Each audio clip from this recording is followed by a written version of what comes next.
찬송가 93장 부르시겠습니다. 93장입니다.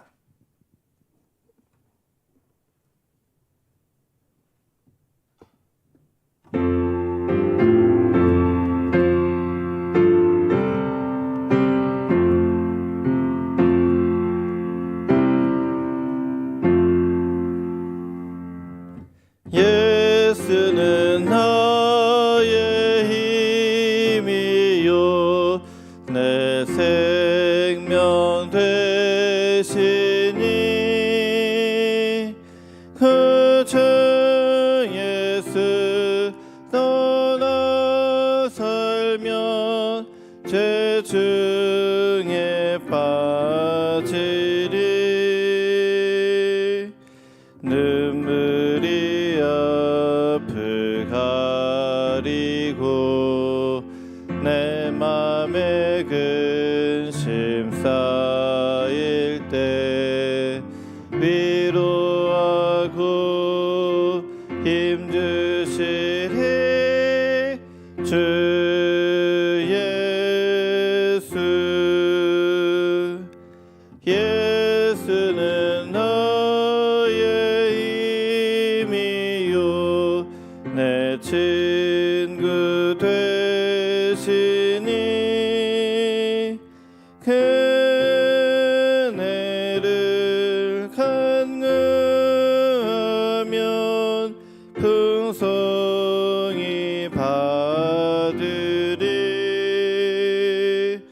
햇빛과 비를 주시니 추수할 곡식 많도다 귀한 열매 주시는 이 주 예수. 예수는 나의 힘이요 내 기쁨 되시니 그 명령을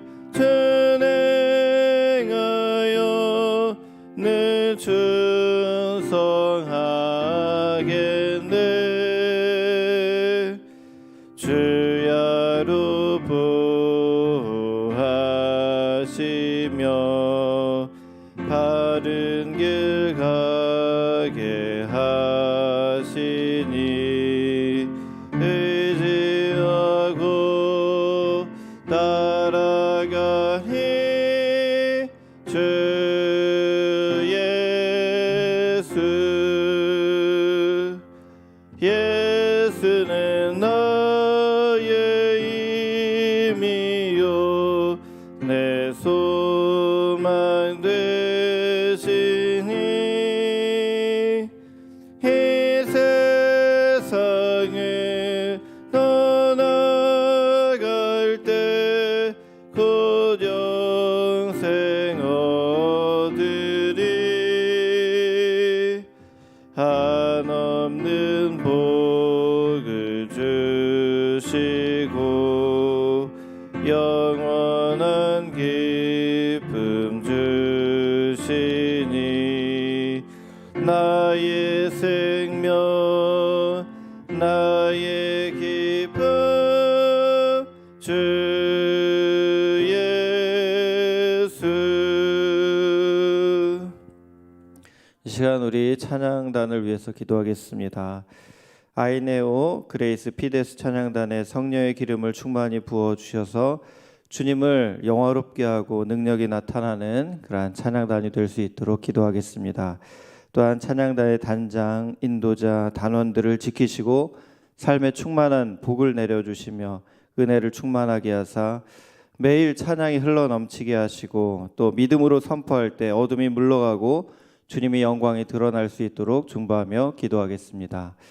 사랑과 은혜가 많으신 아버지 하나님, 우리 양광교회 귀한 찬양단을 통하여서 하나님 아름다운 찬양을 하나님 선포케 하시고 그걸 통해서 영광 받으시는 주님, 아버지 하나님, 찬양단에 성령의 기름을 충만히 부어 주옵소서. 아버지 하나님, 준비하는 과정, 또 서서 하나님을 높이는 이 모든 삶의 모습이 하나님을 기쁘시게 하는 귀한 사역이 아름답게 계속 이어질 수 있도록 인도하여 주옵시며, 주님의 능력으로 붙들어 주셔서 하나님 그 입술의 고백으로 하나님 어둠이 물러가고 하나님의 귀하신 아름다우심이 드러나는 시간 될 수 있도록 인도하여 주옵소서. 함께 찬양을 부르는 성도들, 그 찬양단의 찬양과 함께 하나님 앞에 더욱더 온전히 나아가게 하여 주옵시고, 주님의 임재를 경험케 하여 주옵시며, 하나님 우리 찬양단의 단장과 인도자 단원들 모두 그 삶의 아버지 영역 가운데 하나님의 평안이 있게 하여 주옵시고, 아버지 하나님 주님이 주시는 복과 은혜 가운데 날마다의 삶이 찬양이 풍성한 삶이 될 수 있도록 역사하여 주옵소서. 모든 말씀 예수님의 이름으로 간절히 기도드립니다. 아멘. 오늘 요한복음 5장 말씀을 세번역 성경으로 교독하도록 하겠습니다. 그 뒤에 유대 사람의 명절이 되어서 예수께서 예루살렘으로 올라가셨다. 예루살렘에 있는 양의 문 곁에 히브리 말로 베드자다라는 못이 있는데 거기에는 주량이 5 있었다. 이 주랑 안에는 많은 환자들, 곧 눈먼 사람들과 다리 저는 사람들과 중풍병자들이 누워 있었다. 그들은 물이 움직이기를 기다리고 있었다. 주님의 천사가 때때로 못에 내려와 물을 휘저어 놓는데 물이 움직인 뒤에 맨 먼저 들어가는 사람은 무슨 병에 걸렸든지 낫기 때문이다. 거기에는 38해가 된 병자 한 사람이 있었다. 예수께서 누워있는 그 사람을 보시고 또 이미 오랜 세월을 그렇게 보내고 있는 것을 아시고는 물으셨다.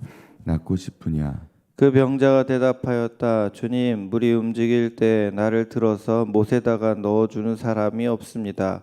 내가 가는 동안에 남들이 나보다 먼저 못에 들어갑니다. 예수께서 그에게 말씀하셨다. 일어나서 내 자리를 걷어 가지고 걸어가거라. 그 사람은 곧 나와서 자리를 걷어가지고 걸어갔다. 그날은 안식일이었다. 그래서 유대 사람들은 병이 나은 사람에게 말하였다. 오늘은 안식일이니 자리를 들고 가는 것은 옳지 않소. 그 사람이 대답하였다. 나를 낫게 해주신 분이 나더러 내 자리를 걷어가지고 가거라 하셨소. 유대 사람들이 물었다. 그대에게 자리를 걷어 가지고 걸어가라고 말한 사람이 누구요? 그런데 병 나은 사람은 자기를 고쳐주신 분이 누구인지를 알지 못하였다. 거기에는 사람들이 많이 붐비었고 예수께서는 그곳을 빠져나가셨기 때문이다. 그 뒤에 예수께서 성전에서 그 사람을 만나서 말씀하셨다. 보아라, 내가 말끔히 나았다. 다시는 죄를 짓지 말아라. 그리하여 더 나쁜 일이 너에게 생기지 않도록 하여라. 그 사람은 가서 자기를 낫게 하여 주신 분이 예수라고 유대 사람들에게 말하였다. 그 일로 유대 사람들은 예수께서 안식일에 그러한 일을 하신다고 해서 그를 박해하였다. 그러나 예수께서는 그들에게 말씀하셨다. 내 아버지께서 이제까지 일하고 계시니 나도 일한다. 유대 사람들은 이 말씀 때문에 더욱더 예수를 죽이려고 하였다.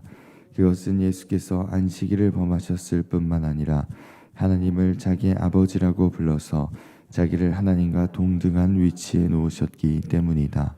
예수께서 그들에게 말씀하셨다. 내가 진정으로 너희에게 말한다.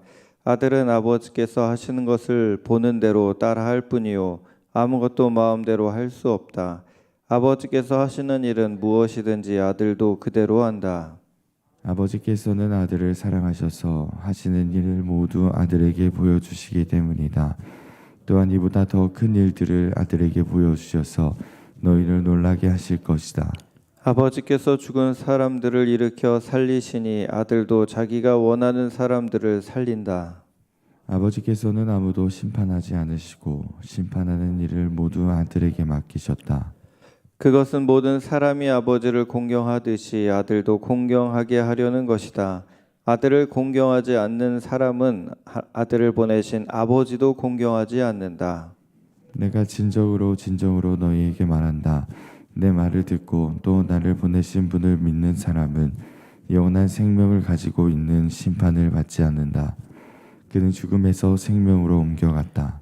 내가 진정으로 진정으로 너희에게 말한다. 죽은 사람들이 하나님의 아들의 음성을 들을 때가 오는데 지금이 바로 그때이다. 그리고 그 음성을 듣는 사람들은 살 것이다.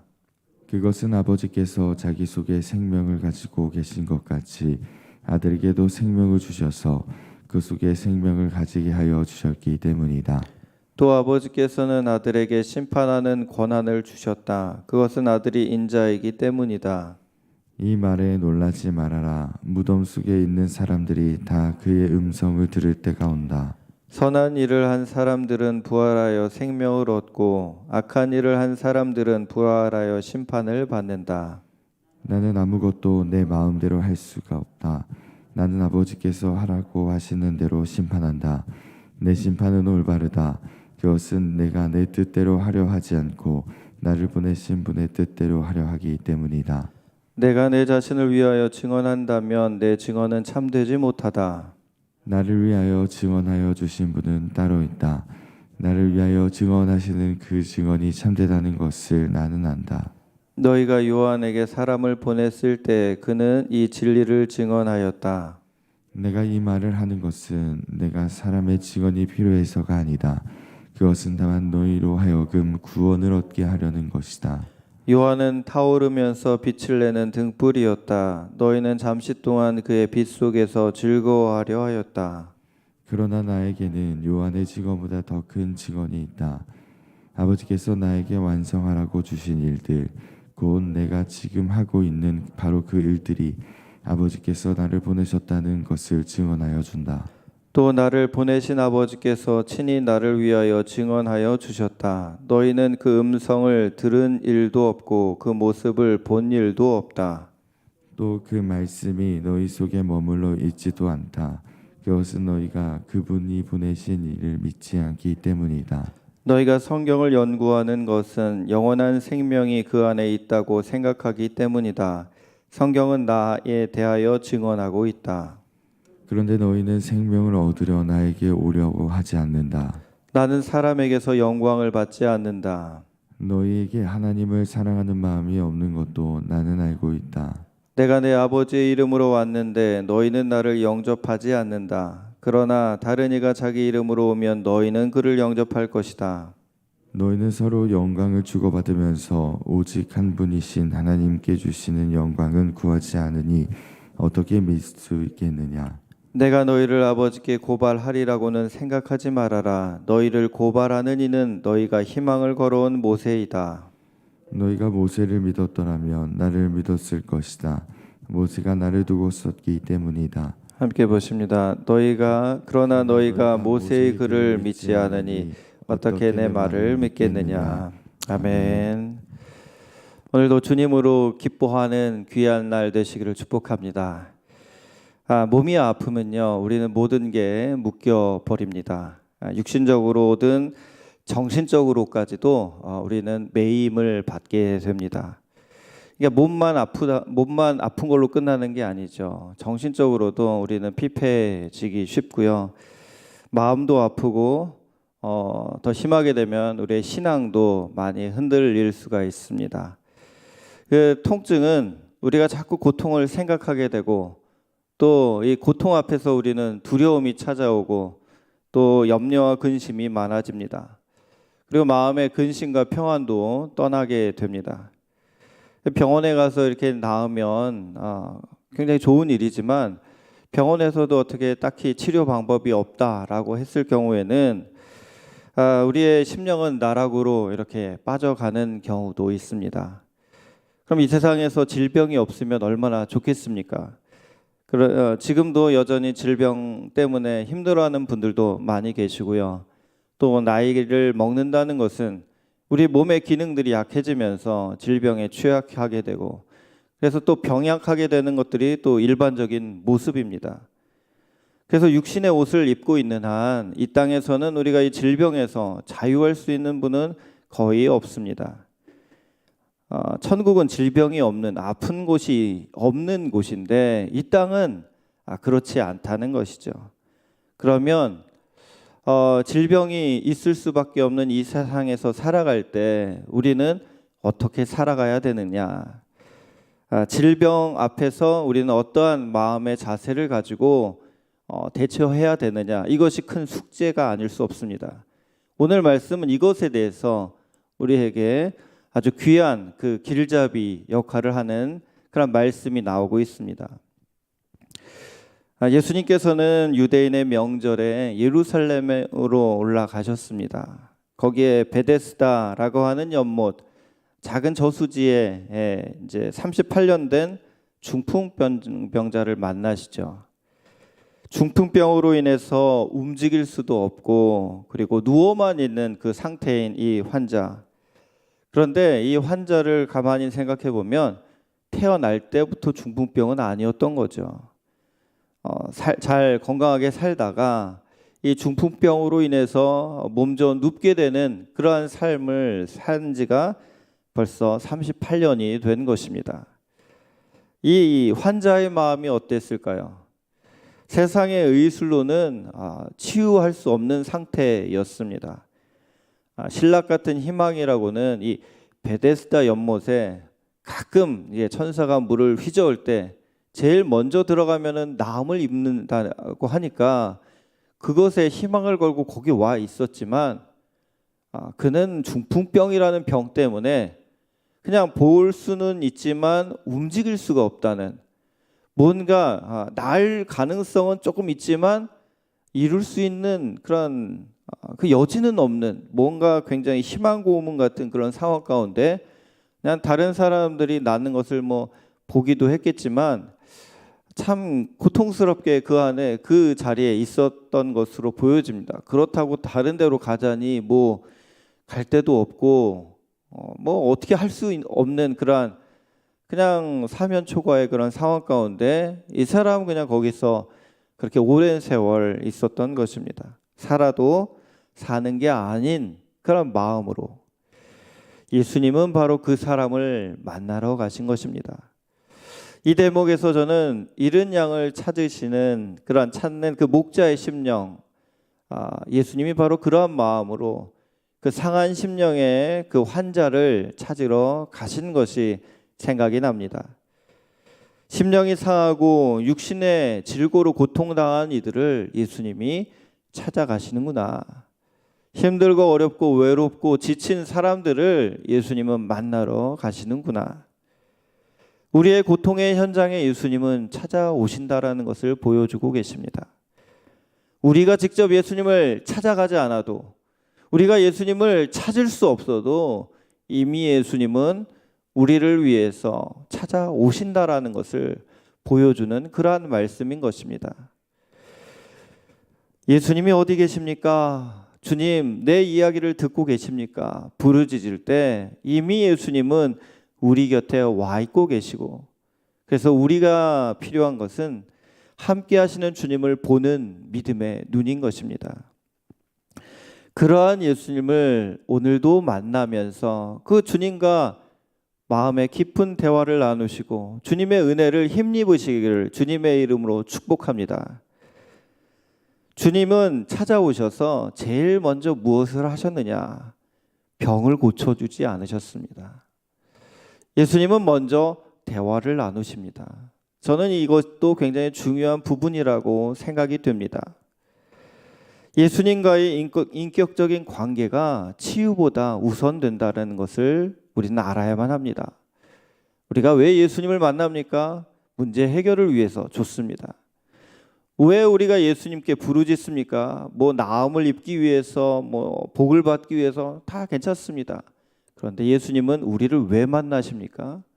인격적인 교제를 나누시기 위해서 먼저 만나시는 겁니다. 우리는 어떤 면에서는 예수님을 그냥 어떤 나를 치유해 주실 수 있는 분으로만 알 수 있을지 모릅니다. 하지만 예수님은 나와 주님과의 관계에서 그 사랑의 관계, 교제의 관계, 서로 이렇게 깊은 나눔이 있는 관계로 먼저 만나신 다음에 그 다음에 치유든 어떤 것든 그 길을 인도해 주시든 그런 모습을 보여주신다라는 것을 우리는 기억해야 됩니다. 예수님이 어떤 부분에 있어서 어떤 도구나 어떤 방법을 위해서 예수님을 우리가 찾을 수는 있지만 먼저 예수님은 대화를 시작하십니다. 사마리아 여인을 만나셨을 때도 대화를 하셨습니다. 여러분, 우리가 주님과 만났을 때 제일 먼저 무엇을 해야 됩니까? 고쳐주세요. 그 말 앞서서 주님과 이야기를 나누는 겁니다. 예수님은 그 환자와 이렇게 이야기를 하시죠. 낫고 싶으냐? 어찌 보면 38년 된 환자에게 이것은 당연한 질문이고 뭐 너무나도 뻔한 질문이죠. 당연히 낫고 싶죠. 왜 이런 질문을 하실까 생각이 되지만 사실 예수님이 우리에게 다가오셔서 하시는 말씀은 우리가 누구나 쉽게 대답할 수 있는 질문을 던지시는 겁니다. 낫고 싶으냐 했을 때 뭐라고 하면 돼요? 네, 정말로 낫고 싶습니다. 이러면 되잖아요. 어려운 게 아니에요. 근데 문제는 우리가 예수님과의 대화를 잘 못 풀어 나간다는 데 있습니다. 뭔가 거창한 그러한 더 깊이 있는 대화부터를 나누려고 그래요. 처음에는 이렇게 쉬운 질문에 쉽게 답할 수 있게 예수님이 인도해 가시는데도 우리는 너무 쌓인 게 많아요. 아니, 보고도 모르십니까? 이렇게 막 예수님께 막 이렇게 해대죠.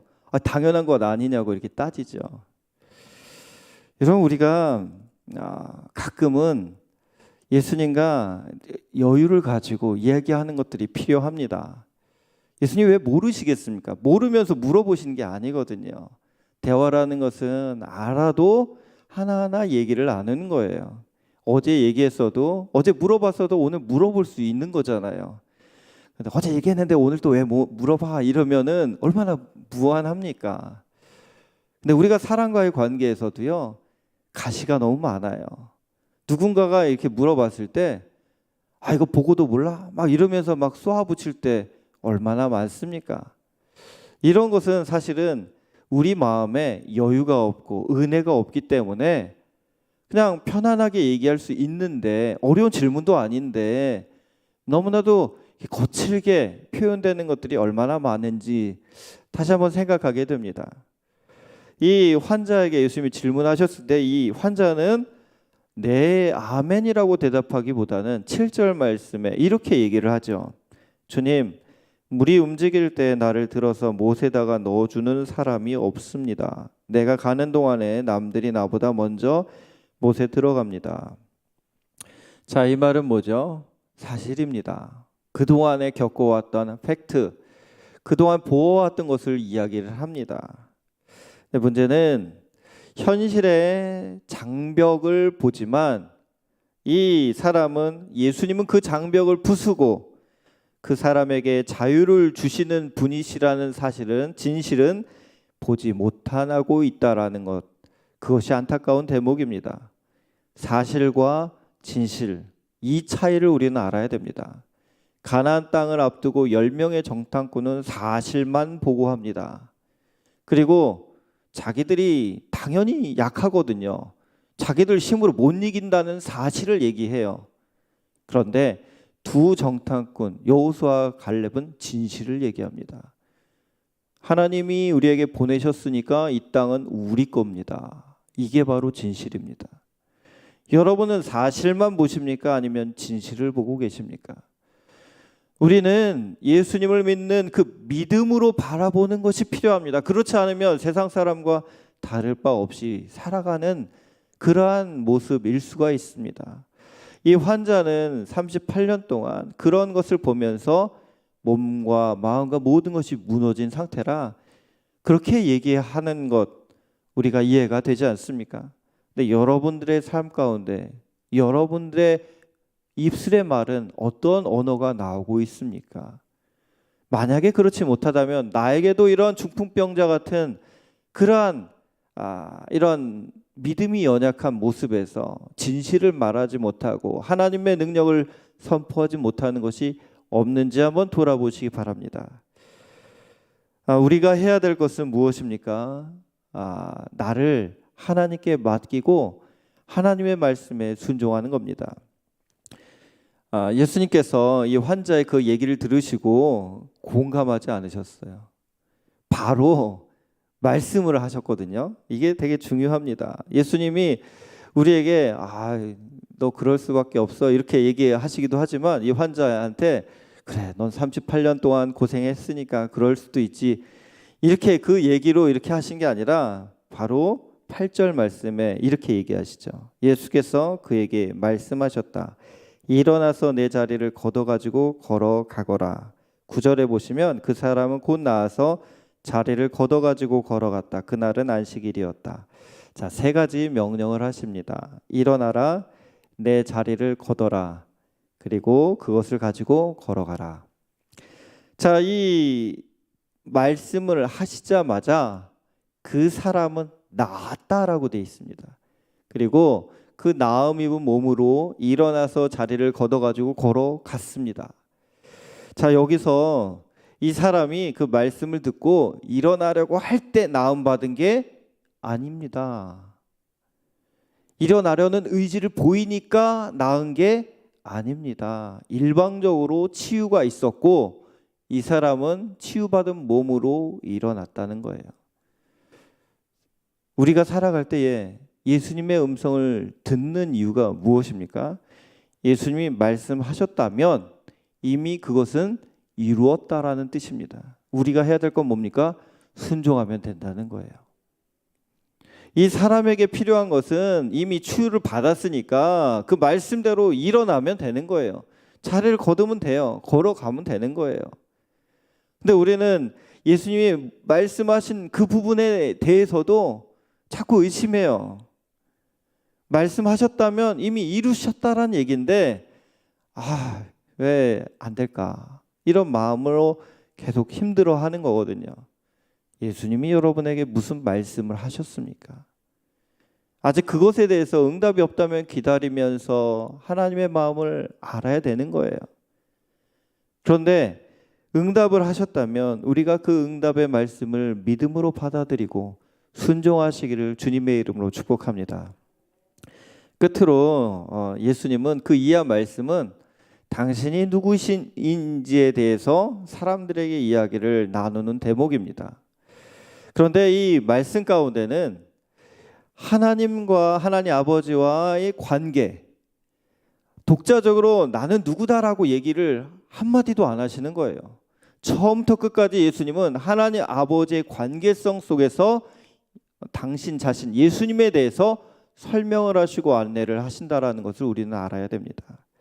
아버지께서 이제까지 일하고 계시니 나도 일한다. 아버지께서 하신 일은 무엇이든지 아들도 그대로 한다. 아버지께서 죽은 사람들을 일으켜 살리시니 아들도 자기가 원하는 사람들을 살린다. 나는 아무것도 내 마음대로 할 수 없다. 나는 아버지께서 하라고 하시는 대로 심판한다. 잘 보십시오. 예수님은 계속해서 하나님 아버지와의 관계성 속에서 본인을 설명하고 계십니다. 예수님을 믿는 사람은 그래서 예수님을 보내신 분을 믿는 것이 되는 겁니다.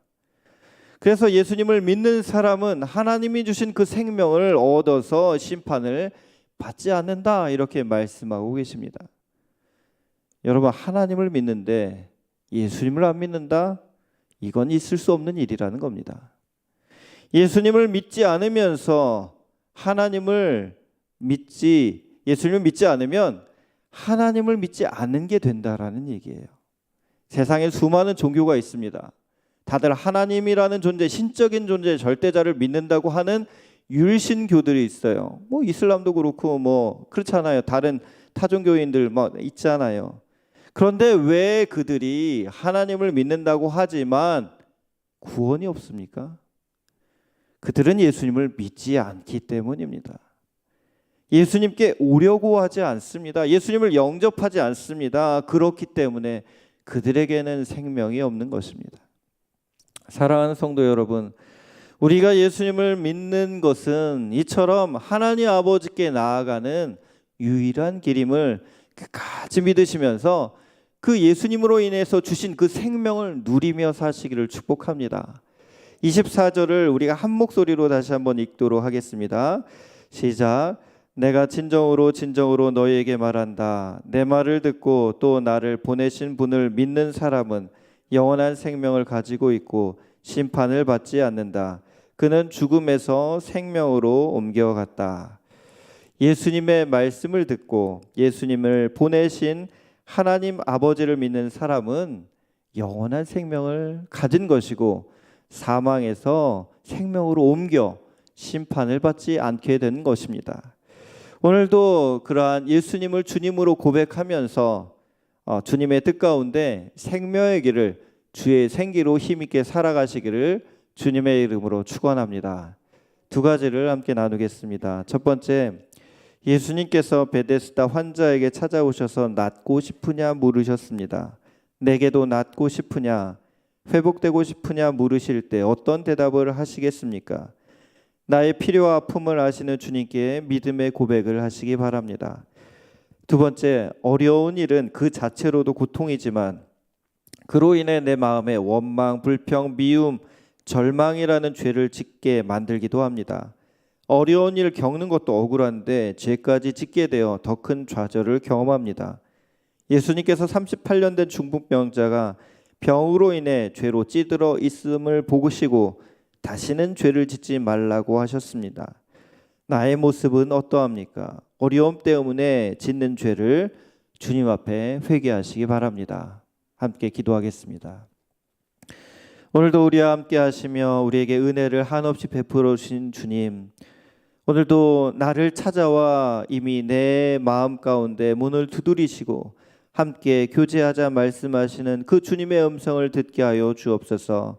힘들고 지친 영혼들을 위로하시고 격려하시고 일어나라 말씀하시는 그 음성 앞에서 하나님, 우리가 담대하게 믿음으로 일어나게 하여 주옵소서.